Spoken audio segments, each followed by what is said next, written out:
Check it out. We're in the next video. All right, so hi, first of all. Second, welcome.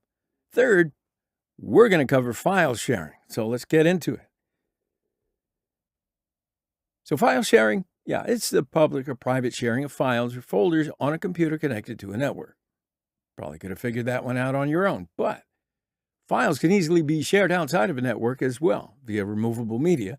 But you see, the term file sharing almost always refers to sharing files over a network. Got to make these fine points of distinction, my friends. So file sharing obviously allows several people to use the same file data. Some users may actually be able to create and modify files depending on access permissions, while others may only have read access or even no access. There are different types of file sharing. There are actually countless file sharing varieties. Don't bother trying to count because it's a lot, but most of the file sharing systems available fall into one of two different categories: operating system file sharing or internet file sharing.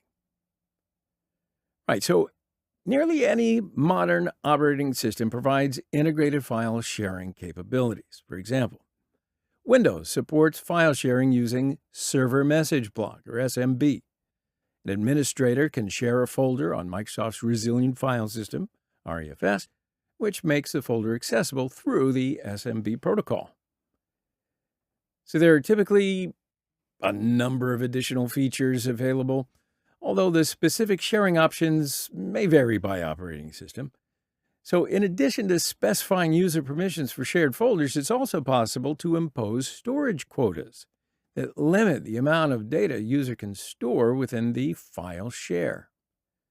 Now, additionally, Windows Server offers a feature where an administrator can specify what types of data can be stored and where.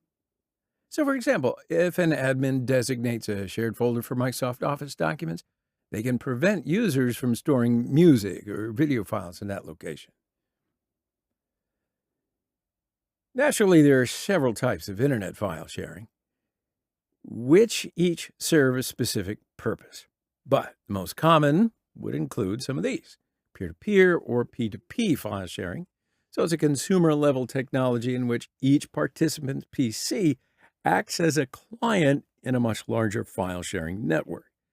So when a participant downloads files from this network, the P2P software identifies where the data resides and then facilitates the download process. And while there are legitimate uses for P2P networks, they've gained quite a reputation for being used primarily for the distribution of pirated media, which we do not in any way promote or advocate. Now, enterprise file sync and share services have also gained popularity for remote work because they enable files to be saved in the cloud and accessed via a desktop or mobile device. So if the user updates a file or creates a new file while working offline, that file is automatically synchronized to the main storage repository the next time the user's on the line. So these storage services retain data in a centralized location where the organization can properly secure and back it up. Any data downloaded to or created on an end user's device should be then stored in a special encrypted folder.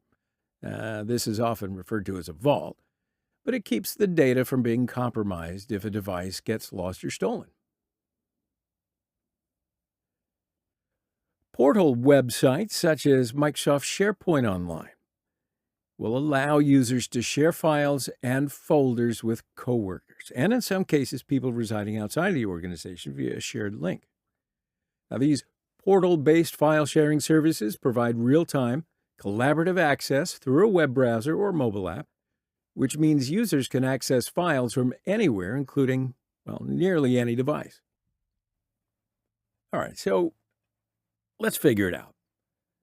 To organize files in an enterprise file sharing tool, an administrator creates a folder, grants access to appropriate users, but doing this usually means creating one or more groups, and then adding the groups to the folder's access control list.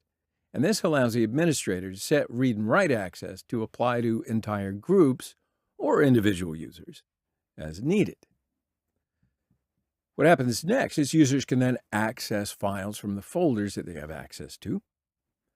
So files are stored on another computer or hosted on a physical or even cloud-based servers. Users click on files that they have access to and open them up on their local desktops.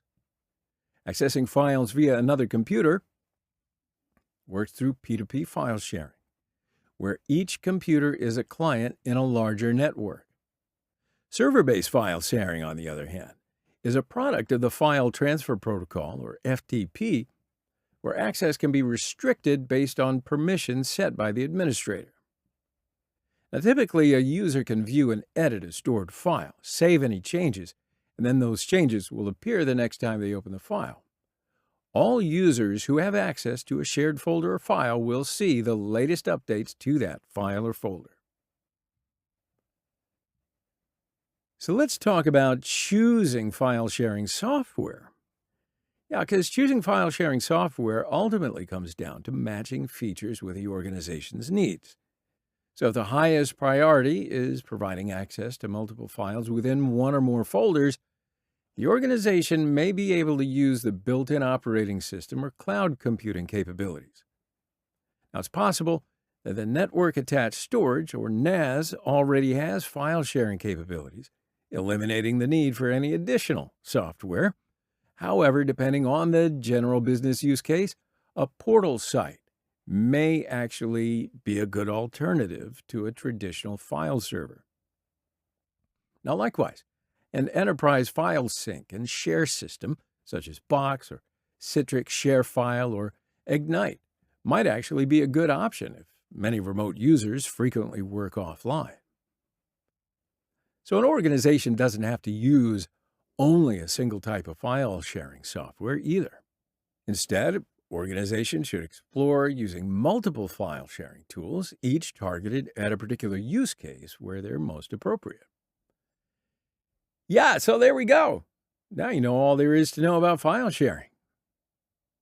Now, I want you to hang out, though, because we've got another video, so I'll see you on the other side.